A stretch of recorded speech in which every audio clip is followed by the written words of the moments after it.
غزة يا جماعة الخير منكوبة. شوفت الناس بتخليك تعيط، شوفت الناس على صلاح الدين وكله بهاجر وكله ماسك اولاد وكله ماسك فرشات. المنظر بيتعب نفسيا. وضع غزة يا جماعة بضيع، اقسم بالله منظر الناس بتعب نفسيا. الوضع في غزة اكبر من تصعيد واكبر من حرب.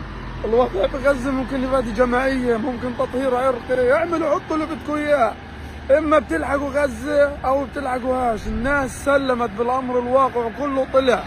هلقيت الشمال غزة وغزة وبكره الوسطى وبعده احنا وبعده الجنوب وبعده. جماعة الخير كتفوا الدعاء لقطاع غزة. الوضع صعب جدا جدا جدا فوق ما تتخيلوا. انا مش قادر امسك حالي، الوضع صعب. انا واقف على صلاح الدين. صلاح الدين المفروض ما حدش يحط رجله فيها، المفروض صلاح الدين هذه خطر من